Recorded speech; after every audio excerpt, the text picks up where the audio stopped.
Welcome to Historical Costume, Egypt to 1990. An overview of fashion through the centuries. Western culture. The history of modern fashion starts with an overview of the Western culture, starting with the ancient Egypt, Greece, and Rome. The developments in the early Europe set the foundation for what we know as fashion today in our Western culture. Fashion evolution. As designers, it's very important to look at these early developments in apparel to really understand our own fashion styles today. Egypt. We know the Egyptians wore from writings, wall paintings, and sculptures. Most clothing were made of woven natural cotton fibers. Women wore wrapped gowns. Men wore loincloths, and both were sometimes belted. Egyptian high society. High society men and women wore kilt-like skirts, jewelry, beaded collars, headdresses, and makeup. Pharaoh would wear animal skins over their shoulders like leopard as a sign of wealth. Makeup was made of bluish green mineral powder for eyeshadow, henna for lips and nails. Kohl was also used as eyeliner to deflect the sun's glare and to prevent infections.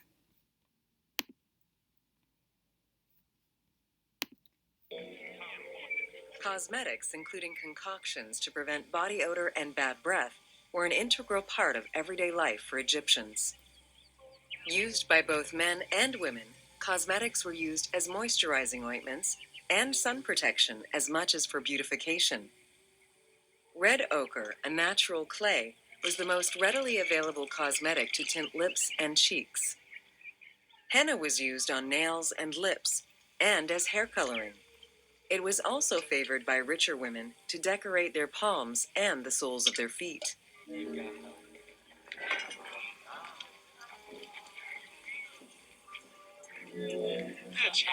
Egyptians believed kohl had magical powers, wearing it as black eyeliner to protect their eyes from the sun and to prevent eye infections from particles in the flooded Nile River. A special green kohl, made from ground malachite, was worn for ceremonies and religious rituals.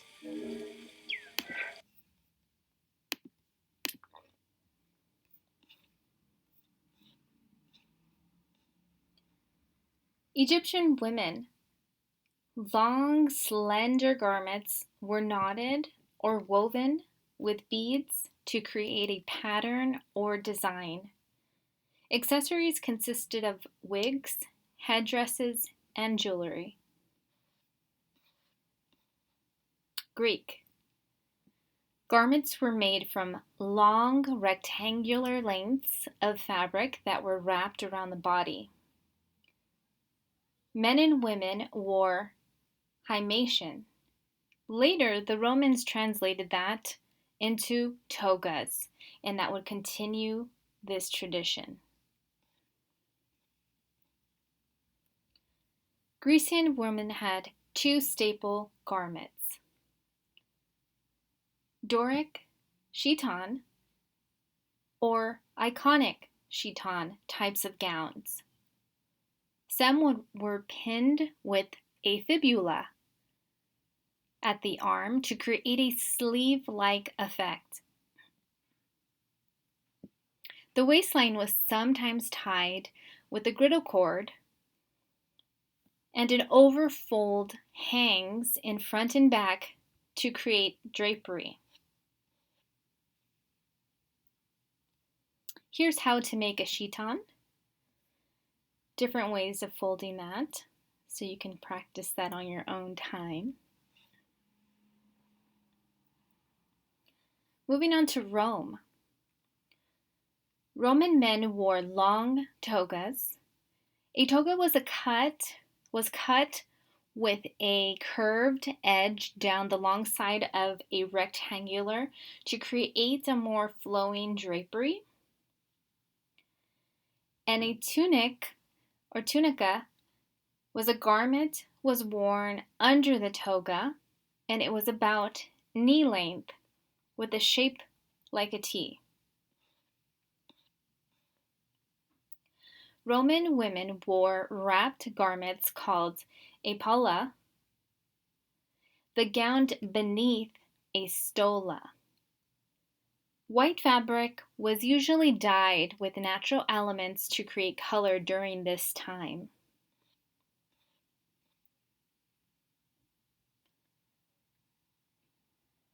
Byzantine times. Byzantium, or also Romania, was the late Roman Empire. Although its capital was Constantinople, it's a religious, predominantly Christian. Roman-style garments continued to be worn during this time. Tunics were the most commonly worn.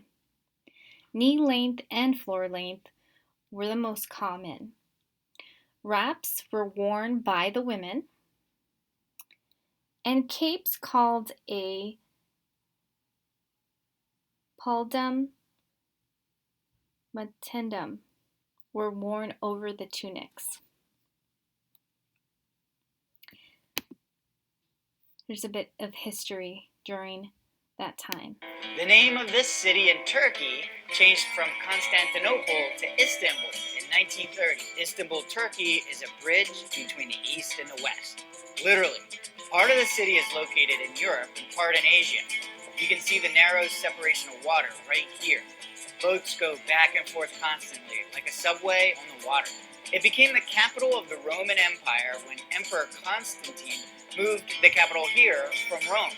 The city was renamed after him to Constantinople. The Romans loved to build big, beautiful buildings. The older, historic stuff is in this part of town.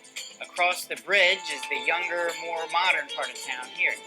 Places like Taksim Square have lots of shopping and restaurants. It's a bustling, modern city with a Middle Eastern twist. Roman Emperor Justinian I built a huge church, the Hagia Sophia, in 537 AD. It was the largest building in the world, an engineering marvel of its time.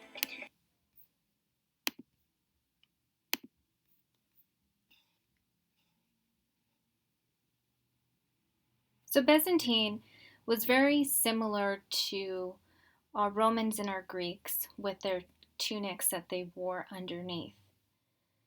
So most of their cape-like were fastened with a clasp at the shoulder, very much like the Greek fibula.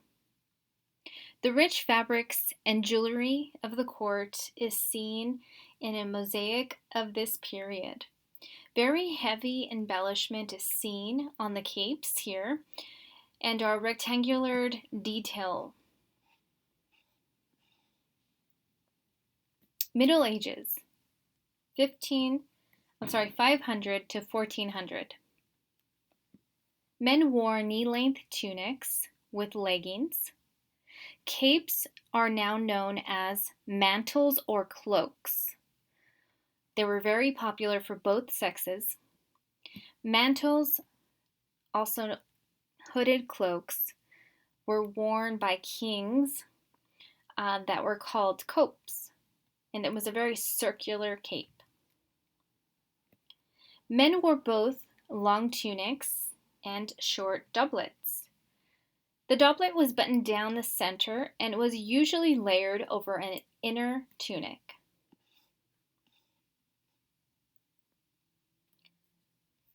The Crusades were a series of religious wars between Christians and Muslims that started primarily to secure control of any holy sites considered sacred by both groups. Because of these crusades, travel by European Christians brought them into new and exotic lands.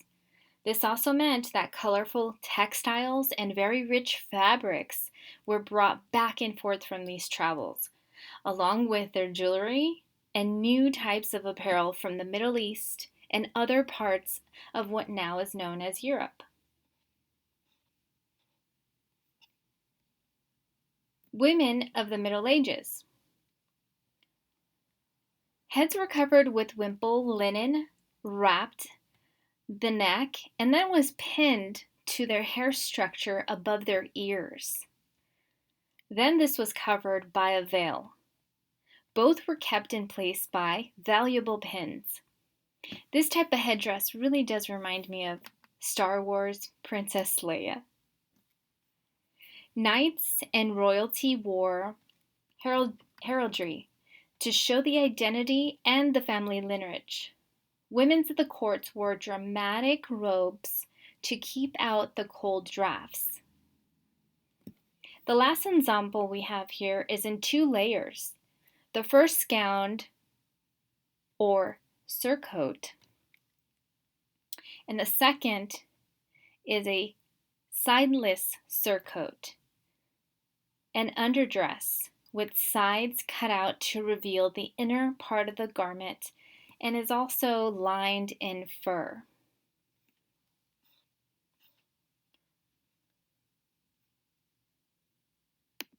Women of the Middle Ages. Women's gowns became more fitted, with flaring skirts created by gadette inserts. Several layers were worn. This woman here has a low chain belt and long sleeves. This was also the beginning of the Gothic phase. It is worn with a long cloak that is tied at the neck.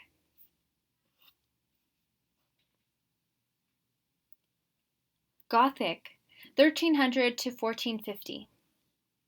Hats of elaborate shapes and sizes were worn by both men and women. A hoppeland is an outer tunic with sleeves of great volume. Cut and shape edges, called dagging, are seen on this hem here.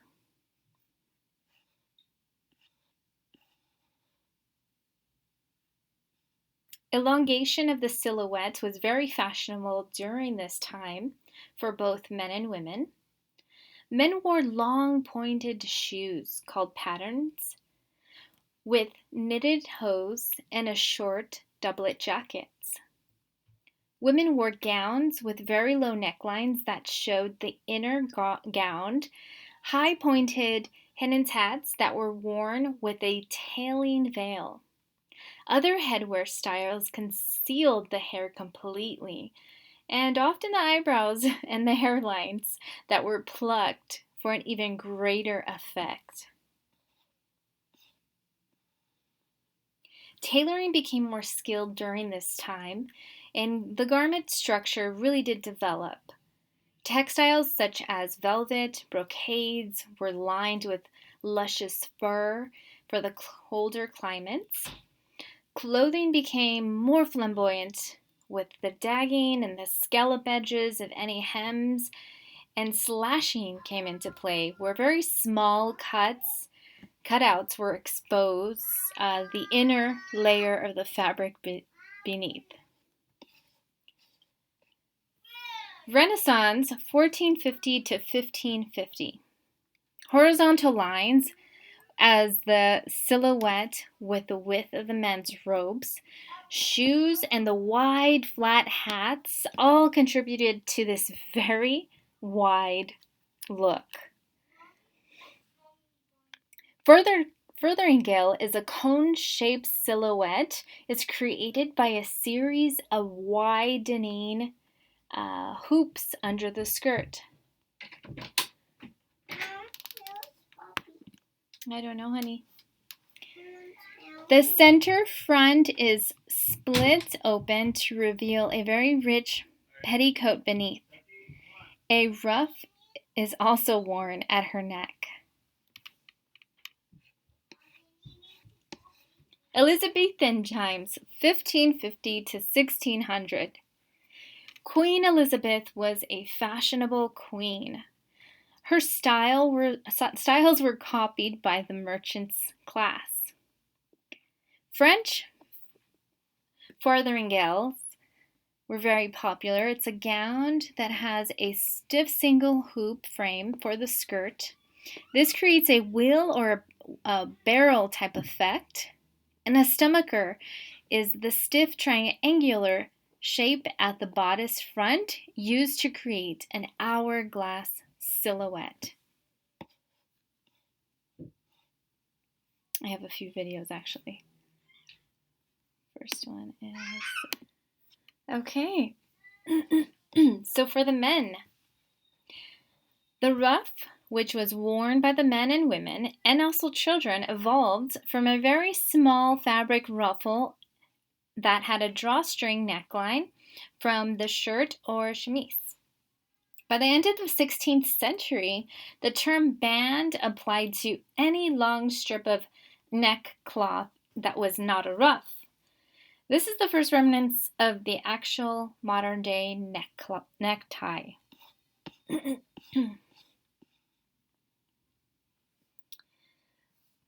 Brocade, 1600 to 1650. Women's mantua was a gown that's open down the center front over a petticoat. Her hair has curls at the sides with a bun at the back. Waistline pointed in forward.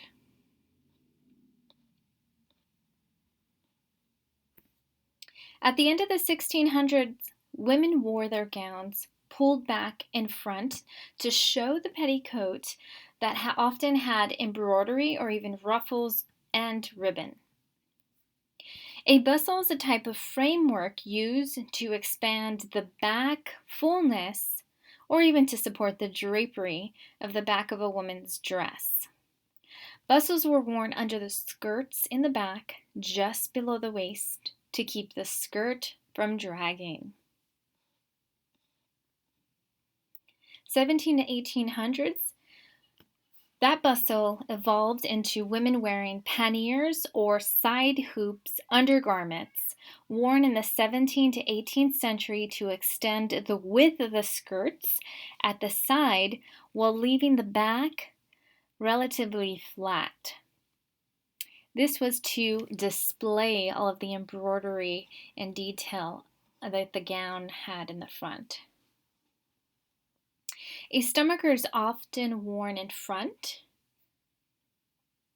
embellished with embroidery, ribbons, and trims. This provided a panel that were woven patterns, elaborately decorated with rich embroidery, can be displayed to its full appreciation. 17 to 1830, the petticoat, or the underskirt as it's also known, is an article of clothing, specifically an undergarment to be worn under a skirt or a dress. The petticoat is a separate garment that hangs from the waist. From there, the crinoline evolved.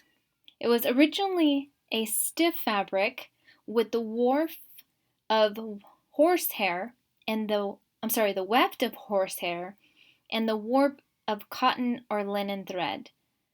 The rigid skirt-shaped structure like steel.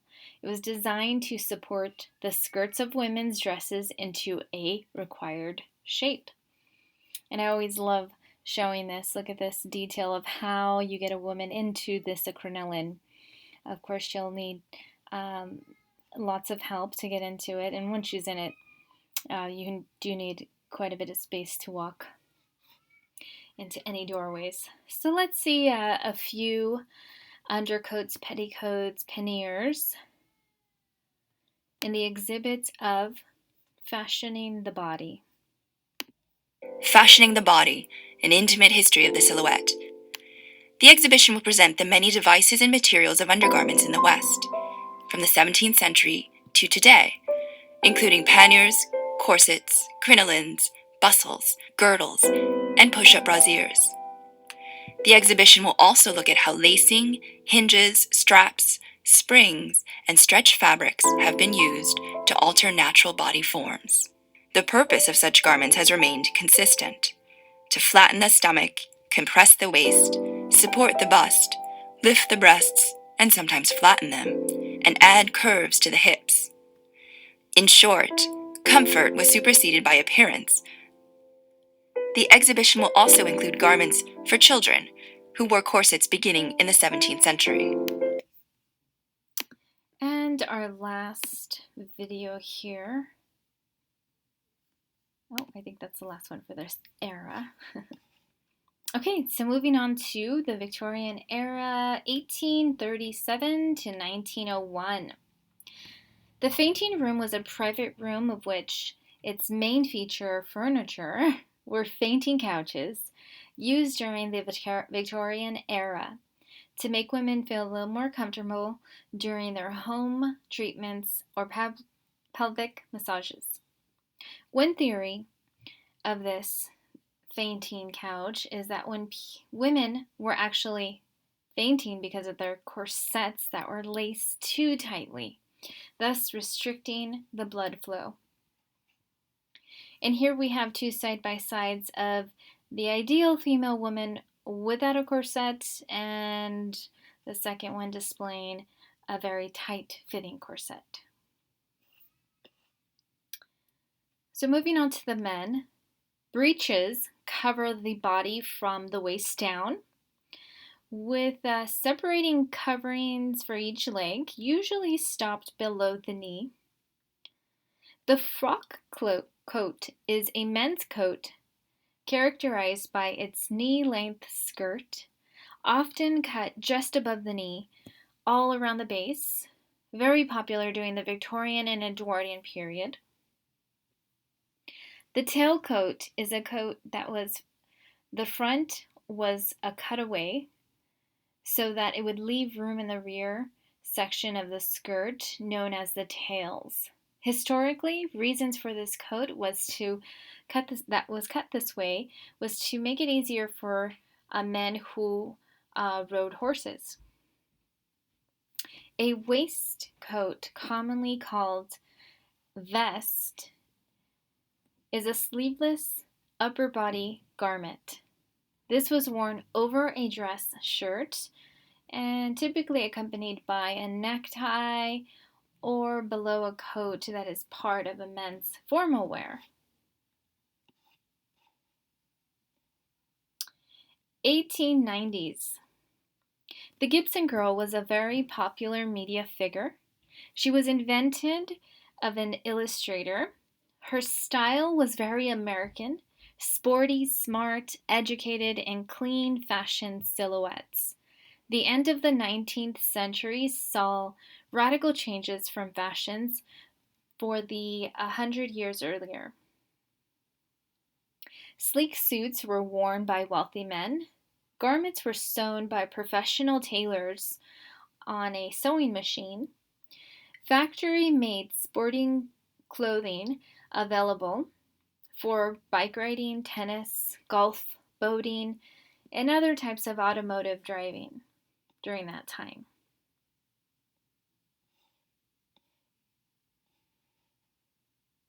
(1900s to 1919).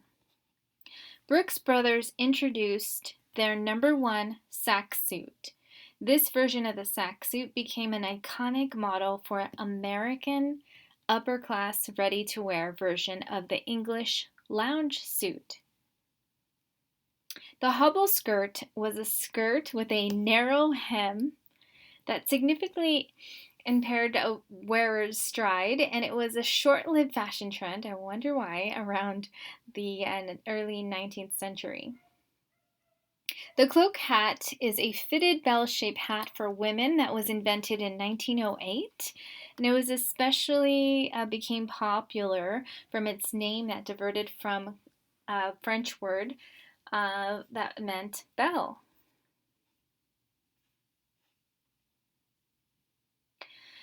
Roaring 20s.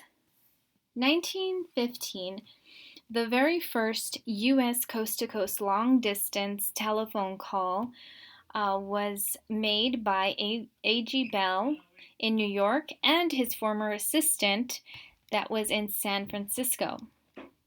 Women worked as telephone switchboard operators, connecting calls by inserting a pair of phone plugs into the appropriate jacks. The chest-filled jacket is a long tailored overcoat, and it arose along with the lounge suit that was an alternative to the highly shaped coats it replaced, such as the frock coat. Fedoras is a felt hat with a wide brim and an indented crown. It is typically creased lengthwise down the crown and then pinched near the front of both sides. This style is still very popular today. During the Roaring Twenties, the monobosom was a straight-fronted corset, and it tilted the figure, pushing the full bosom forward, but also creating a narrow shoulders that created an S bend.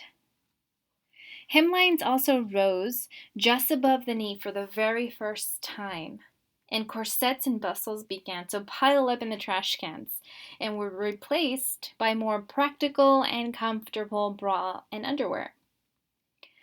The flapper dress is a straight and loose fitting with a very low dropped hemline that was worn during this era. And here's a lovely picture from Infinite series. Let's see who can guess. Downton Abbey, of course. Also during these times, Prohibition in the U.S. was a nationwide ban on production, importation, transportation, or sale of alcohol beverages that remained in effect from 1920 all the way to 1933. And of course, especially here in the downtown LA area, was the rise of speakeasies, which are still in existence today. Of course, it's not banned, but they are still there in these underground basements. Okay, the Great Depression hit in 1929 to 1939. Before I read this, I want to show you this quick video on getting dressed in the 1920s evening wear. Evening gowns were all about the dance. The Jazz Age brought African rhythms into the limelight. Art Deco and the discovery of Tutankhamun's tomb inspired geometric and exotic surface decoration achieved in beads and pellets. The prohibition of alcohol in America inspired rebellion and cocktails. Everything glittered, shimmered, and sparkled. Fringes accentuated moves. Floaty textiles and feathers added to the surreal effect. This was escapism for those who could afford it.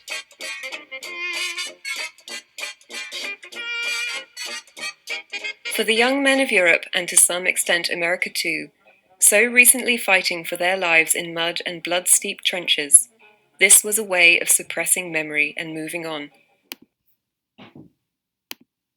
On to the Great Depression. October 29th, 1923, also known as Black Tuesday, Wall Street crashed, which was the start of the Great Depression. This was the start of the worst economic downturn in American history today. With men being out of work, unable to find jobs, many took the streets to find some source of income or employment, but was often disappointed. In order to feed their families, many men stood in bread and soup lines, which offered free food until supplies ran out. In the beginning of the Depression, married women were forced to stay home to allow more jobs for men and single women in need. This changed later when the war started in 1939. Fewer people were sewing to make their own clothing at home and switched to purchase ready-to-wear clothing. Clothing manufacturers had to look for ways to conserve money but still put out product. They started going to cheaper materials to create clothing and also cheaper ways of manufacturing. Farmers and consumers would use their big sacks of flours or the sacks of livestock feed to recreate them into dresses for little girls.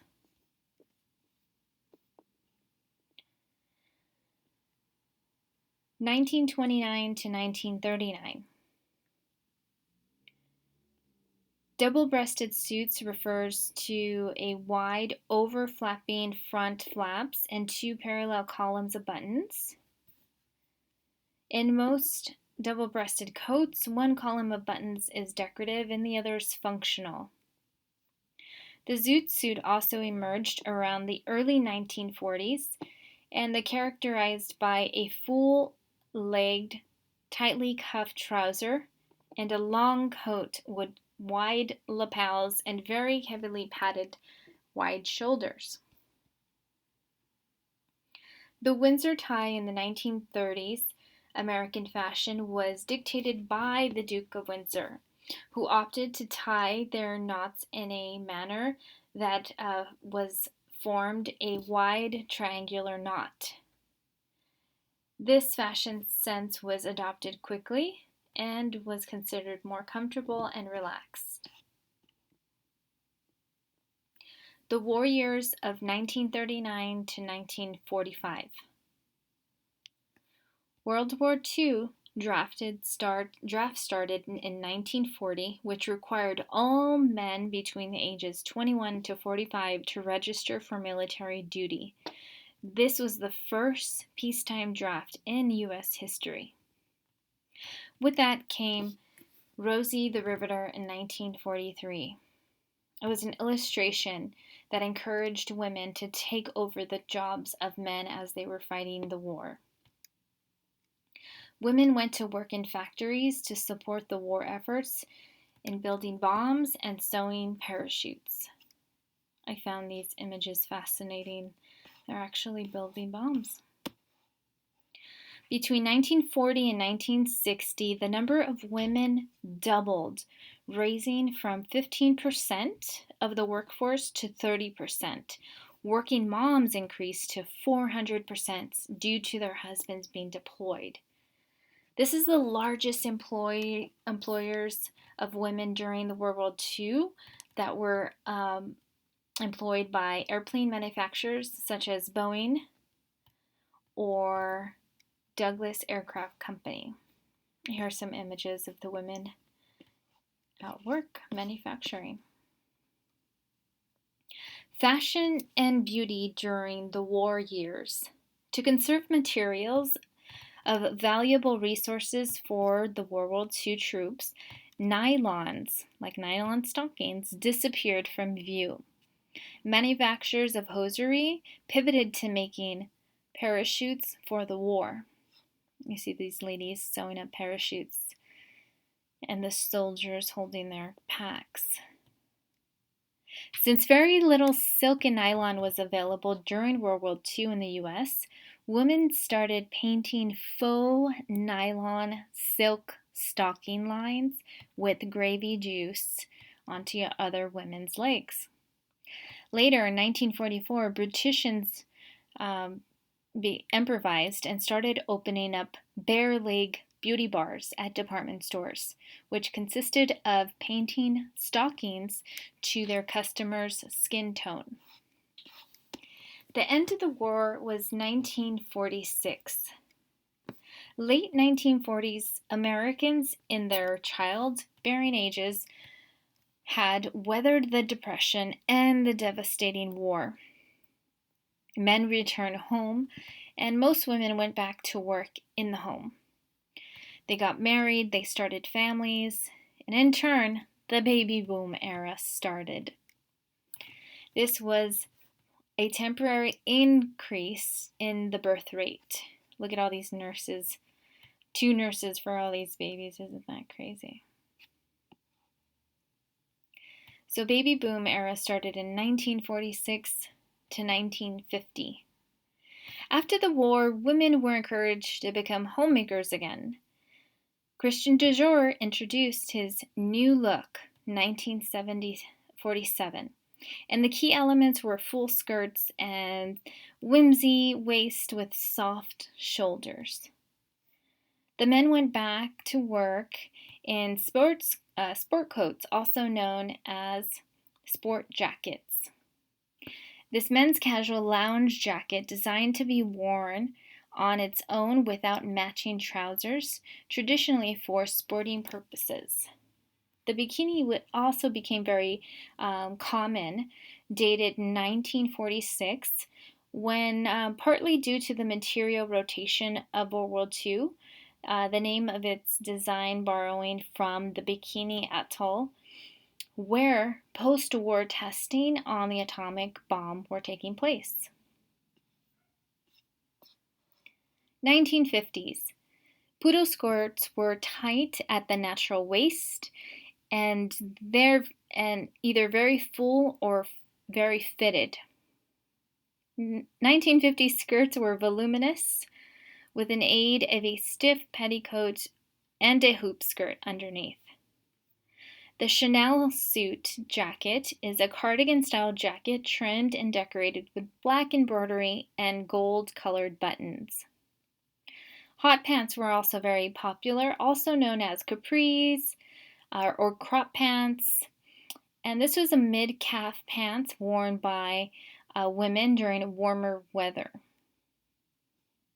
We see Audrey Hepburn here that was photographed in that style pretty frequently. Shirt dresses were also very popular, also known as shirt-waist dresses, and it was a style that was adapted and borrowed from the details of men's shirts. It included the collar, buttoned front, and a cuff sleeve. With the growing population of babies during that time, so did the demand for children's apparel. The swinging 60s. Bell-bottoms became very fashionable for both men and women. Often made of denim, they flared out from the bottom of the calf and then had a slight curved hem for the circumference of 18 inches at the bottom of each leg opening. Isn't that crazy? The miniskirt was also a short skirt with the hemline well above the knee, generally at mid-thigh level, normally no longer than 4 inches below the buttocks. And this was also part of the mod trend happening in the UK.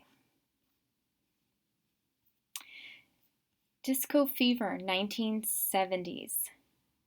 The wrap dress achieved its peak population in the mid-1970s, and the design has been credited for becoming a symbol of women's liberation in 1970s by Diane von Furstenberg.